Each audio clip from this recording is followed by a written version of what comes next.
Hello guys, and welcome to another Red Life Studio episode. Please subscribe and give me a like, and share my videos if you're enjoying them. Also, feel free to leave me a comment below. Now let's begin with today's stories. Ex-fiancée cheated on me, and then asked what she was entitled to from my mom's house. So in my late teens, I met a girl who I swore was the one. At the time, she was the first girl I ever dated that I had an actual real relationship with. I was young and very naive. She was the first girl I ever said I love you to, and I thought that meant it was a forever deal. Things were awesome for a couple years. Then, she started a second job at a liquor store to make some extra money so that she could afford to buy a car and start thinking about moving out of her mom's place. Admirable, I thought. I totally supported her on that one. I was still living at home with my mom, and the construction job I worked at definitely didn't pay enough to move out and afford a car. With her working two jobs, though, we could definitely afford a place of our own.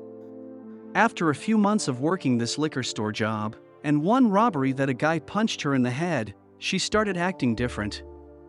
I chalked it up to the robbery incident. That messed her up a bit. It didn't ring any massive alarms, but she had bought a car and started giving one of her male coworkers rides home after her shift was over. I thought nothing of it. It was what it was. I found out from not only her coworkers but her best friend that she had been cheating on me with this guy once they left work. When I confronted her about it, she cried and denied it. I was in love. I believed her. I just thought it was jealous rumors. A friend of mine brought up going to Mexico for a trip with the guys. I had never been on a plane before, let alone been out of Canada, so I was all over that. I had a bit of money saved up from work, so 4 of us went, without my girlfriend.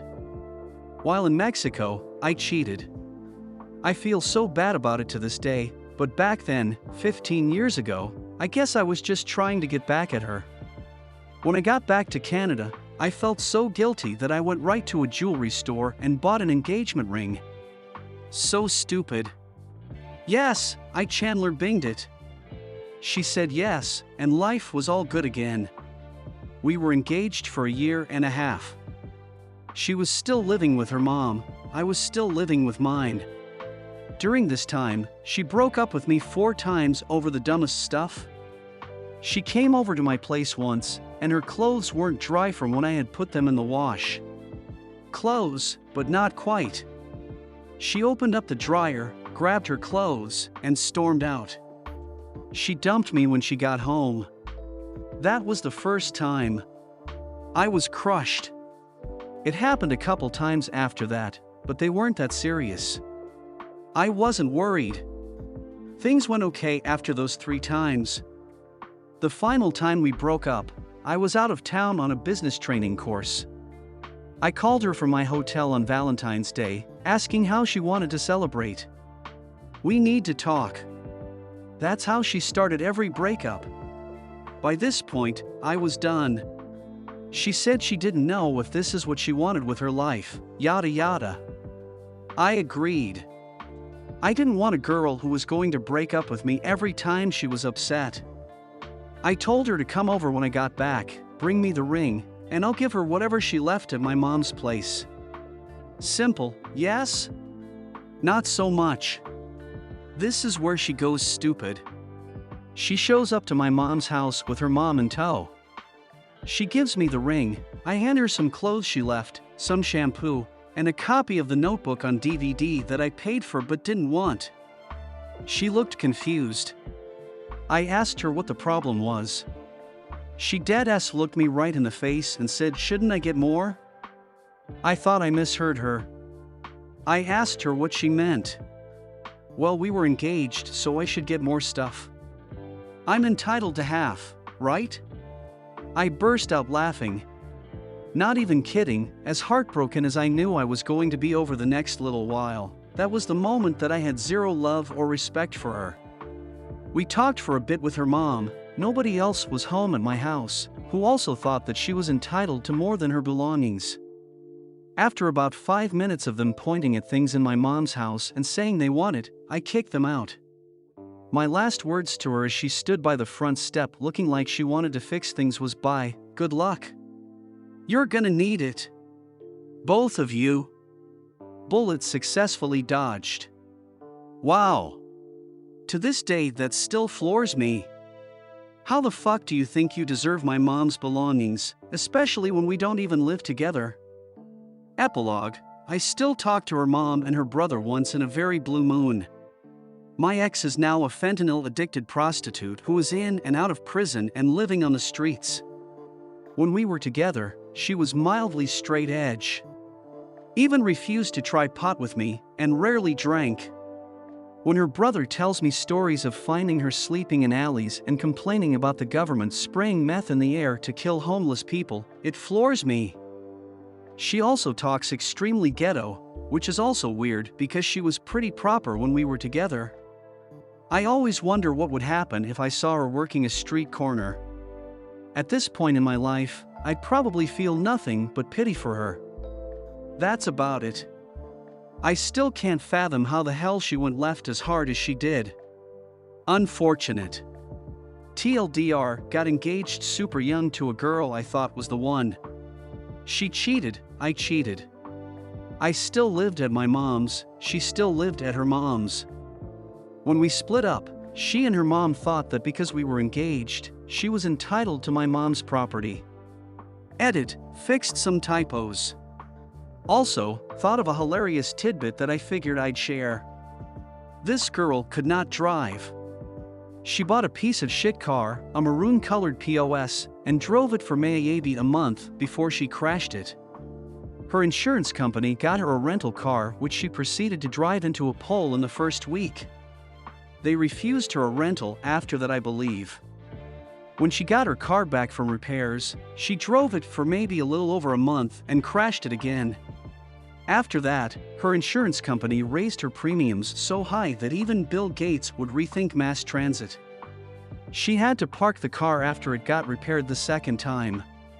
It sat outside of her mom's townhouse for God knows how long. A friend of mine that lived across from her told me that she saw my ex almost every night come home from work, start her car, sit in it for a while, shut it off, then go inside. At least she wasn't crashing it anymore. Cheater karma edit, so this story just came to me while I was thinking back to the whole liquor store fiasco. So after I called her out for cheating and we made up, we went to a boxing event. Tanya Harding was in town boxing a local girl. It was hilarious. The local girl punched Tanya in the face so much, but it was Tanya's reaction to getting punched that was hilarious. So after the event, we cabbed to the liquor store she worked at to pick up beer. The guy she cheated on me with was working the till. My ex was hammered. As we were paying for the booze, my ex fell down and ripped a gigantic fart. It was heinous. I tried to pick my ex up, but the smell hit me like a brick. Hot, thick, chewy fart stink. Good Lord. It wasn't quiet either. I picked her up and looked at the dude. He had the most disgusted look on his face. Chew on that for a while, fucker. Annoying long time later edit, so I'm getting a lot of heat calling me an idiot, saying everything is fake. All good. I met this girl a little over 17 years ago. I was a very different person back then. I absolutely regret cheating on her out of immaturity, and obviously I wasn't ready for a real relationship at that point, no matter how much I thought I was. As far as proof goes, I'd be more than happy to talk to a mod to give whatever proof I can. I'm not sure what I can give that will stop people from calling bullshit on this, but I can try. Comment 1. When you're addicted to a downer like heroin, you gotta do something to stay awake and alert, as it makes you tired and you nod out, kinda like a mini nap. I used to be an addict and my mom still is. My mom drinks a fuck ton of NOS energy drinks and Pepsi and does coke as much as she can afford, but with a very expensive heroin habit she doesn't get it as much as she would like to. I'm so glad to be done with that part of my life. Being addicted is no easy feat and some people will go right down the rabbit hole to try to get more when they're out. I never prostituted or anything like that, but I did steal and I got caught eventually. Best thing that could have happened to me. I'm now 8 months clean and better than I've ever been. Comment 2. I still live with my mom and she does them around me. My stepdad just got sober the beginning of January. And I used with my mom a lot, and she even fronted to me for a long time because she makes a decent amount of money. She didn't introduce it to me though. She was using my whole life, I just didn't know it. My boyfriend had been using since he was a teenager, mid-20s now. He introduced it to me. I said no for a long time, but I was so curious. It feels so good you'll chase it until you have nothing left. He's sober now too. We've been together 5 years and we're doing better than ever. We got arrested at the same time for stealing money to get our fix. We both have 2 jobs each now, saving up to move away from both of our addicted parents and try a place together so we don't have to stay around users anymore. Comment 3. Thanks for the support. It means a lot to me. My plan after moving out is going to be going back to school. I was 1 semester away from an associated degree in accounting and I loved it. Drugs got in the way and I dropped out. I'm getting help from a program in my area that's for people with mental illness. Because I have diagnosed anxiety and depression, they'll help me move out. They'll pay my security deposit, a portion of rent, and help me get furniture for free. I wish I knew I could do this sooner. My mother is not an easy person to live with. Undiagnosed bipolar with a multiple drug addiction on top is not a pretty picture. Comment 4. Working at a liquor store, you're going to see all kinds. From the sound of it, she was likely exposed to some unsavory shit while working there and eventually it wore her down. I worked shitty retail, mall, jobs and could probably have ended up a drug-addicted mess in short order if I didn't have something to look forward to. These were mostly summer jobs, and recognized the train wrecks as train wrecks. I don't even want to know what happened to some of the people I worked with because they weren't bad people, but I suspect some of them have OD'd or trashed their lives completely.